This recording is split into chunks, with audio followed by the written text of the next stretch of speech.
Hi hello friends, ಎಲ್ಲರಿಗೂ ನಮಸ್ಕಾರ. ಶಾಶ್ವ ರುಚಿ ಅಡಿಗೆಗೆ ನಿಮ್ಮೆಲ್ಲರಿಗೂ ಸ್ವಾಗತ. ಇವತ್ತು ವೆಜ್ ಫ್ರೈಡ್ ರೈಸ್ ಹೇಗೆ ಮಾಡೋದು ಅಂತ ತೋರಿಸ್ಕೊಡ್ತೀನಿ, ಬನ್ನಿ. ಹಾಗೆ ನಮ್ಮ ಚಾನಲ್ನ ಯಾರು ಹೊಸದಾಗಿ ನೋಡ್ತಾ ಇದ್ದೀರಾ ಪ್ಲೀಸ್ ಎಲ್ಲರೂ ಸಬ್ಸ್ಕ್ರೈಬ್ ಮಾಡ್ಕೊಳ್ಳಿ. ಇಲ್ಲಿ ನಾನು ಫ್ರೈಡ್ ರೈಸ್ಗೆ ತರಕಾರಿ ತೊಗೊಂಡಿದ್ದೀನಿ. ಕ್ಯಾರೆಟು, ಬೀನ್ಸು ಮತ್ತು ಕ್ಯಾಪ್ಸಿಕಮ್ಮು, ಎಲೆಕೋಸು ತೊಗೊಂಡಿದ್ದೀನಿ. ಸ್ವಲ್ಪ ನಿಮ್ಗೆ ಯಾವ ತರಕಾರಿ ಇಷ್ಟನೋ ಅದು ಹಾಕೊಂಡು ಮಾಡ್ಕೊಳ್ಬೋದು. ನಮ್ಮ ಮನೇಲಿ ಇಷ್ಟಿತ್ತು, ಅದಕ್ಕೆ ಇಷ್ಟು ಹಾಕೊಂಡಿದ್ದೀನಿ.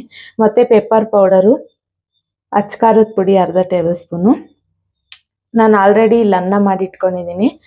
ಅನ್ನ ಮಾಡುವಾಗ ಒಂದು ಅರ್ಧ ಟೇಬಲ್ ಸ್ಪೂನ್ ಆಗೋಷ್ಟು ಎಣ್ಣೆನ ಹಾಕಿ ಮಾಡಿಟ್ಕೊಳ್ಳಿ, ಉದ್ರಾಗುತ್ತೆ.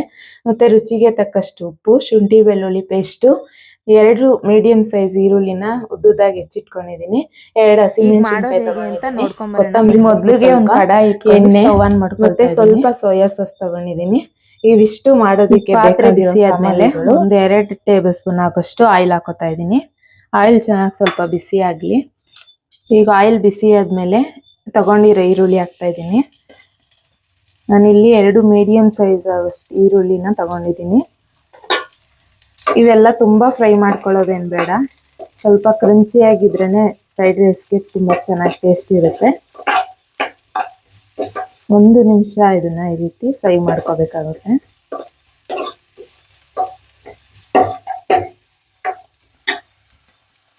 ಈಗ ಮೆಣಸಿನ್ಕಾಯಿ ಹಾಕೊಳ್ತಾ ಇದ್ದೀನಿ.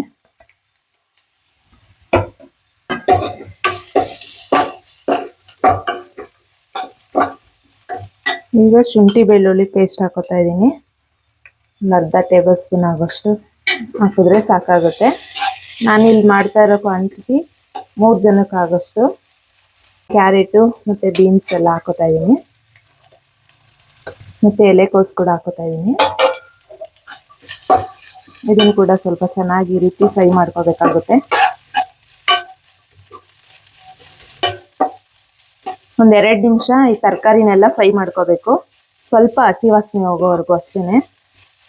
ಜಾಸ್ತಿ ಫ್ರೈ ಮಾಡ್ಕೊಳಕ್ಕೆ ಹೋಗ್ಬಾರ್ದು, ಸ್ವಲ್ಪ ಹಸಿ ಹಸಿಯಾಗಿದ್ರೇನೆ ಚಂದ. ಈ ಕ್ಯಾಪ್ಸಿಕಮ್ ಹಾಕೋತಾ ಇದ್ದೀನಿ. ನೀವು ಯೆಲ್ಲೋ ಕಲರ್ ಅಥವಾ ರೆಡ್ ಕಲರ್ ಕ್ಯಾಪ್ಸಿಕಮ್ ಸಿಕ್ಕಿದ್ರೆ ಅದನ್ನು ಕೂಡ ಯೂಸ್ ಮಾಡ್ಕೋಬೋದು.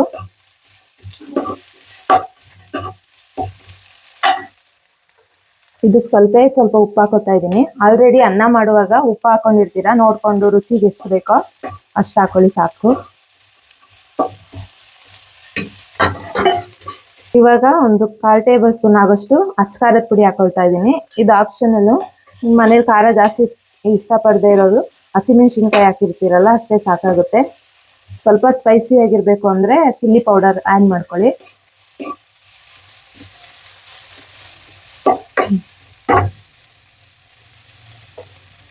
ಈಗ ನೋಡಿ, ನಾನು ಅನ್ನ ಮಾಡಿಟ್ಕೊಂಡಿದ್ದೆ ಆಲ್ರೆಡಿ, ಅದನ್ನು ಹಾಕ್ತಾ ಇದ್ದೀನಿ. ಈ ರೀತಿ ಉದ್ರಾಗಿ ರೈಸ್ ಮಾಡಿ ಇಟ್ಕೋಬೇಕು, ಅವಾಗ ಚೆನ್ನಾಗಿರುತ್ತೆ. ಮುದ್ದೆ ಥರ ಅನ್ನ ಮಾಡ್ಕೊಂಡ್ರೆ ಚೆನ್ನಾಗಿ ಬರಲ್ಲ, ಟೇಸ್ಟ್ ಚೆನ್ನಾಗಿರಲ್ಲ. ಅನ್ನ ಹಾಕಿದ್ಮೇಲೆ ಸ್ವಲ್ಪ ಚೆನ್ನಾಗಿ ಮಿಕ್ಸ್ ಮಾಡ್ಕೋಬೇಕು. ತರಕಾರಿ ಎಲ್ಲ ಅನ್ನದ ಜೊತೆ ಬೆರಿಬೇಕು. ಈ ರೀತಿ ಸ್ವಲ್ಪ ಚೆನ್ನಾಗಿ ಮಿಕ್ಸ್ ಮಾಡ್ಕೋಬೇಕು. ಈಗೆಲ್ಲ ಮಿಕ್ಸ್ ಆದಮೇಲೆ ಲಾಸ್ಟಲ್ಲಿ ನಾನು ಸ್ವಲ್ಪ ಸೋಯಾ ಸಾಸ್ ಹಾಕೊಳ್ತಾ ಇದ್ದೀನಿ. ಇದು ಆಪ್ಷನಲ್ಲು, ಇದ್ರೆ ಹಾಕೊಳ್ಳಿ, ಇಲ್ಲಾಂದ್ರೆ ಏನು ತೊಂದರೆ ಇಲ್ಲ, ಹಂಗೆ ಕೂಡ ಮಾಡ್ಕೋಬೋದು. ಇದನ್ನು ಕೂಡ ಸ್ವಲ್ಪ ಮಿಕ್ಸ್ ಮಾಡಬೇಕು. ಸೋಯಾ ಸಾಸ್ ಹಾಕೋದ್ರಿಂದ ಸ್ವಲ್ಪ ಕಲರ್ಫುಲ್ ಆಗಿರುತ್ತೆ ರೈಸು, ಟೇಸ್ಟ್ ಕೂಡ ಚೆನ್ನಾಗಿರುತ್ತೆ. ಮೆಣಸು ಪೆಪ್ಪರ್ ಪೌಡರ್ನ ಹಾಕೋತಾ ಇದ್ದೀನಿ. ಎಷ್ಟು ಬೇಕೋ ನೋಡ ಹಾಕೊಳ್ಳಿ, ಗಂಟ್ಲು ಉರಿ ಆಗ್ಬಿಡುತ್ತೆ ಜಾಸ್ತಿ ಹಾಕೊಂಡ್ರೆ, ಅದಕ್ಕೆ. ಈಗ ಲಾಸ್ಟಿಗೆ ಇದ್ರ ಮೇಲೆ ಕೊತ್ತಂಬರಿ ಹಾಕೊಳ್ತಾ ಇದ್ದೀನಿ. ನೋಡಿ, ಇಷ್ಟೇ, ಸಿಂಪಲ್ ಆಗಿ ಮಾಡ್ಕೋಬೋದು. ಬ್ಯಾಚುಲರ್ಸ್ ಕೂಡ ಇದನ್ನ ಈಸಿಯಾಗಿ ಮಾಡ್ಕೊಳ್ಬೋದು, ತುಂಬ ಟೇಸ್ಟಿಯಾಗಿರುತ್ತೆ. ನೀವು ರಾತ್ರಿ ಡಿನ್ನರ್ಗಾದ್ರೂ ಇದನ್ನ ಮಾಡ್ಕೊಳ್ಬೋದು, ಅಥವಾ ಮಧ್ಯಾಹ್ನ ಲಂಚ್ಗಾದ್ರೂ ಇದನ್ನ ಟ್ರೈ ಮಾಡ್ಬೋದು. ತುಂಬಾನೇ ಚೆನ್ನಾಗಿ ಟೇಸ್ಟಿಯಾಗಿರುತ್ತೆ. ನೋಡಿ, ಆಯಿತು. ಒಂದು ಬೌಲ್ಗೆ ಇವಾಗ ಸರ್ವ್ ಮಾಡ್ಕೊಳ್ಳೋಣ. ನೋಡಿ ಫ್ರೆಂಡ್ಸ್, ಇವಾಗ ಬಿಸಿ ಬಿಸಿಯಾದ ವೆಜ್ ಫ್ರೈಡ್ ರೈಸ್ ನಿಮ್ಮ ಮುಂದೆ ರೆಡಿಯಾಗಿದೆ. ಇದು ಬೇಗ ಮಾಡ್ಕೊಳ್ಬಿಡ್ಬೋದು, 5-10 ನಿಮಿಷದೊಳಗಡೆ ಆಗೋಗ್ಬಿಡುತ್ತೆ.